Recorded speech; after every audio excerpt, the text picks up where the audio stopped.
Bayan matapos sa mga probinsya sa Luzon, Visayas at Mindanao, Pasay City naman sa Metro Manila ang dinayo ng alyansa para sa bagong Pilipinas para ilatag ang kanilang mga plano at plataporma para sa bansa. Dahil dito, tiwala ang alyansang makukuha nila ang suporta ng mga taga Metro Manila sa hatol ng Bayan 2025. Umutol naman ang alyansa sa negative campaigning at magsulong ng anumang uri ng karahasan. Yan ang ulat ni Mela Lesmoras live. Mela? Maang pinangunahan mismo ni Pangulong Ferdinand R. Marcos Jr. ito ngang campaign rally ng Alyansa para sa Bagong Pilipinas dito sa Pasay City. Ang mga senatorial candidate ng administrasyon, kumpiyansa naman na makukuha nila ang suporta ng mga taga Metro Manila sa hatol ng Bayan 2025.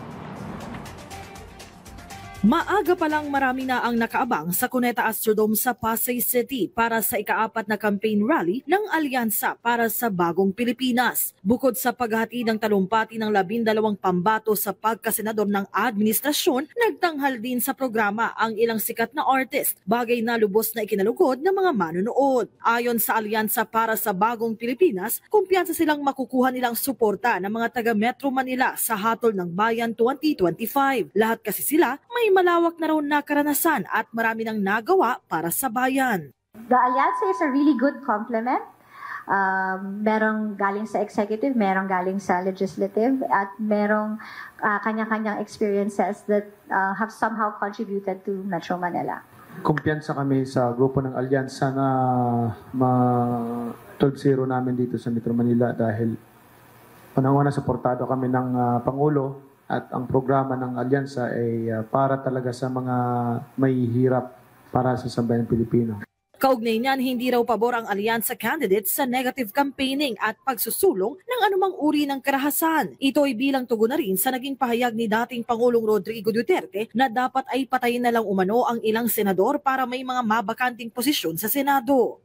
Sana ang kahilingan ko, tumulong na lang tayo mag-de-escalate, sa halit na mag-escalate. Pagka pinag-uusapan mga issues, it's better we stick to the issues.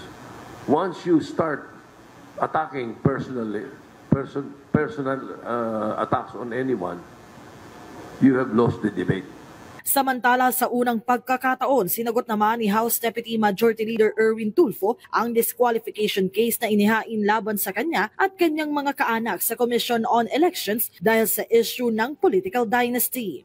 Ang opinion po ng Korte Suprema doon ay yung sinasabi po na wala pong enabling law, yung sinasabing batas na yan, kailangan po mayroong batas. Unfortunately, hindi pa po kumikilos ang Kongreso at saka Senado. Yun po yung sinasabi doon. Kaya nga po, hanggang wala pa pong batas tayo, meron ho talagang ganito.